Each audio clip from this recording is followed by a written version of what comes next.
বিয়ের বেশ কিছু বছর যাওয়ার পর অধিকাংশ পুরুষের মনেই একটি প্রশ্ন জাগে যে বিয়ে করে কি পেলাম বা বিয়ে করে আমরা কি পেয়েছি। আজ আমি আপনাদের জানাতে চলেছি আমরা পুরুষেরা বিয়ে করে সত্যি সত্যি কি পেয়েছি। বিয়ে করে সর্বপ্রথম আমরা একটা বউ পেয়েছি। পকেটে একটা মোবাইল থাকার পরেও সারাদিন যখন একটাও কল আসতো না, তখন একটা কল করে তুমি কেমন আছো, তুমি এখন কোথায় আছো বলার একটা মানুষ পেয়েছি। তখন নিজেকে খুব গুরুত্বপূর্ণ একটা পাবলিক বলে মনে হয়। একজন কুকার, সেফ, পাচক, রাঁধুনি পেয়েছি। একটা ওয়াশিং মেশিনও পেয়েছি। পাঞ্জাবিটা ময়লা হয়েছে বললেই মেশিন অটো চলে। একটা অটো টেপ রেকর্ডারও পেয়েছি ভাই। মাঝে মাঝে কিবোর্ড টেপা ছাড়াই দেখবে সেটা বাজতে থাকে। কখনো জোরে স্টপ বললে আবার বন্ধও হয়ে যায়। আবার কখনো কখনো শব্দ পরিবর্তন হয়ে বৃষ্টি চালু হয়। এ বড়ই বিচিত্র একটি টেপ রেকর্ডার। আবার সপ্তাহে 5-7 দিন পর অতি যত্ন সহকারে বাজার সদার একটা লিস্ট ধরিয়ে দেবার সুন্দর কেয়ারটেকারও পেয়েছি। রাতে 11টা 11:30টার পর আমাকেই প্রবেশ নিষেধ বলে হুমকি দেওয়ার একজন দারোয়ানও পেয়েছি। পার্টি প্রাপ্তি হিসেবে শ্বশুর শাশুড়ি, শালাশালি, সম্বন্ধী পেয়েছি। সম্পূর্ণ অপরিচিত কিছু মানুষকে নিকটাত্মীয় হিসেবে পেয়েছি। এছাড়াও একটা সন্তান পেয়েছি। সে যখন বাবা বলে কোলে চড়ে বসে কিংবা গলা জড়িয়ে ধরে, তখন বাগানে ফুল ফুটলে মালির যে অনুভূতি হয় তার চেয়েও বেশি মনটা শীতল হয়ে যায়। একটা আলাদা অনুভূতির সৃষ্টি হয়। এত কিছু প্রাপ্তির মাঝেও কিছু হারিয়েওছি। প্রথমত কুমারত্ব হারিয়েছি, যদিও তার কোনো মেডিকেল রিপোর্ট নাই। এছাড়াও মানিব্যাগ আর রিমোটের একচ্ছত্র অধিকার হারিয়েছি। মাঝে মাঝে নিজের মোবাইলটাও বেদখল হয়ে যায়। তবুও সর্বশেষে বলি, সুখে দুঃখে মনের কথা খুলে বলার একজন সঙ্গী পেয়েছি। কম বেশি প্রত্যেকটা মানুষেরই একটা করে শখ থাকে।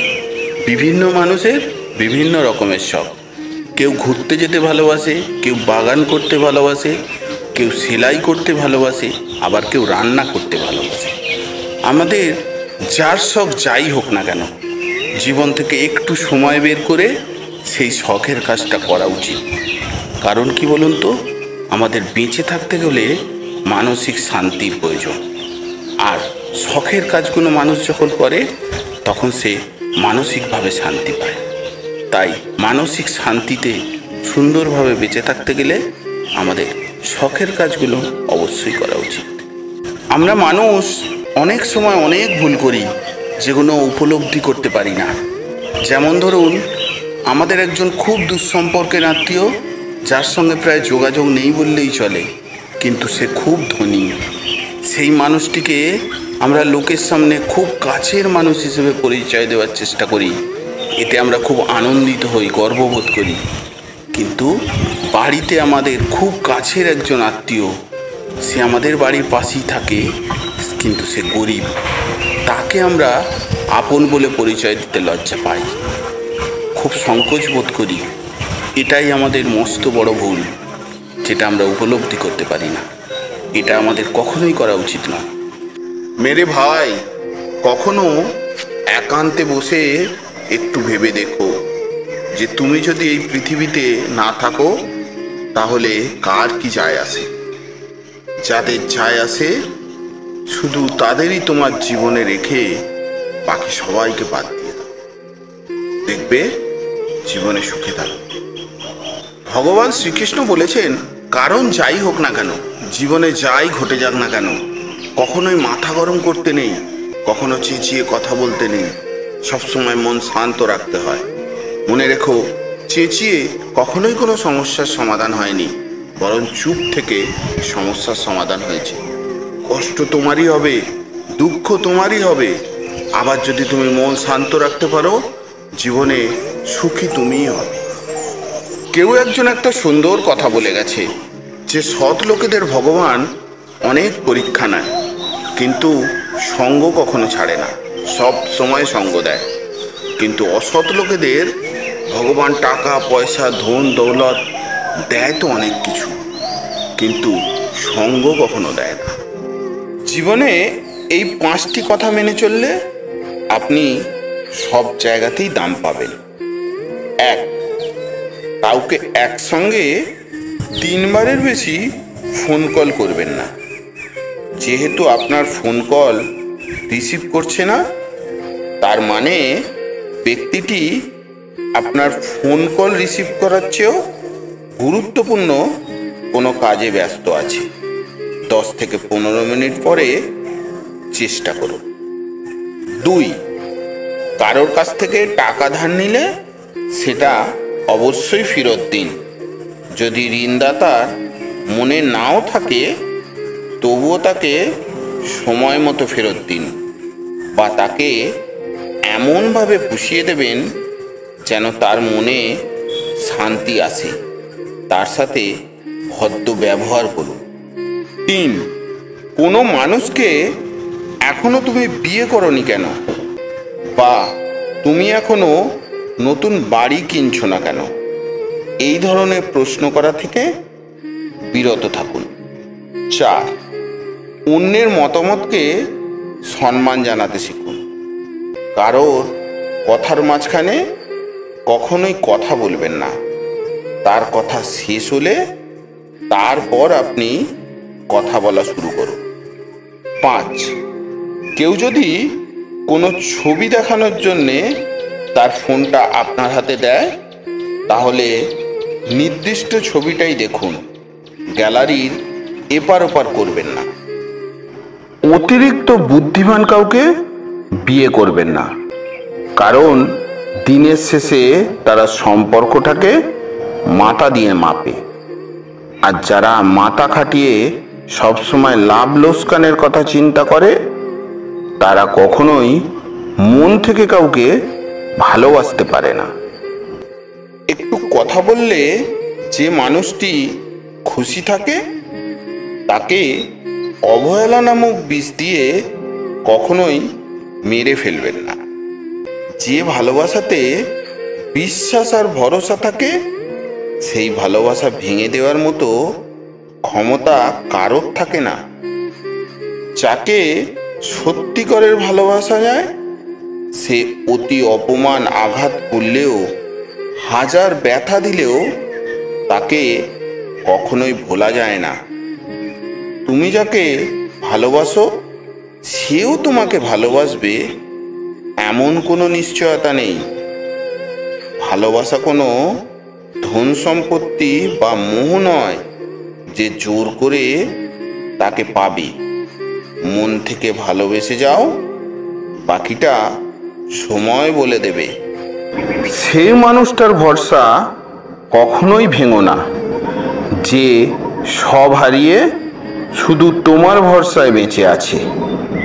কাউকে ভালো না বাসতে পারলে তাকে না বলে দাও, কিন্তু তাকে মিথ্যা স্বপ্ন দেখিও না।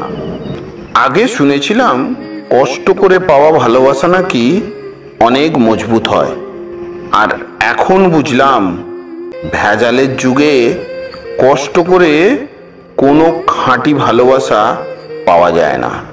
সব কিছুতেই স্বার্থ থাকে। থাকার ঘর ছোট হোক, ক্ষতি নেই, কিন্তু মনের ঘর যেন বড় হয়। গুরুত্বপূর্ণ এটাই যে চলে যাওয়ার আগে কতজনের মন ছুঁয়েছ। গুরুত্বপূর্ণ এটা নয় যে কতদিন তুমি বেঁচেছ। মানুষ কোনো জিনিসের মূল্য তখনই বুঝতে পারে যখন সেটা সে হারিয়ে ফেলে। কাউকে প্রচণ্ড ভালোবাসলেও কখনো সেটা তার কাছে প্রকাশ করতে যাবেন না। আপনি যদি তাকে প্রচণ্ড পরিমাণে ভালোবাসেন, এটা তাকে বুঝিয়ে দেন, তাহলে আপনি নিশ্চিত থাকুন আপনি তার কাছ থেকে অনেক বেশি কষ্ট পাবেন। কারণ অতিরিক্ত কিছু পেয়ে গেলে মানুষ সেটাকে খুব সহজলভ্য ভেবে অবহেলা করতে শুরু করে। কাউকে আপনি ঠিক ততটুকুই ভালোবাসুন যতটুকু ভালোবাসার প্রয়োজন। প্রয়োজনের থেকে বেশি ভালোবাসা পেয়ে গেলে মানুষ এটার মূল্য দিতে জানে না। কেউ আমাকে মিথ্যা বলেছে, এই জন্য আমি হতাশ নই, বরং আমি এই কারণে হতাশ যে এখন থেকে আমি আর তাকে বিশ্বাস করতে পারবো না। আমি শুধু সেই মানুষগুলোকে কখনোই ভুলবো না যাদের জন্য আমি নিঃশ্বাস পর্যন্ত বন্ধ হয়ে যাওয়ার মতো কষ্ট পেয়ে রাতের পর রাত কেঁদেছি।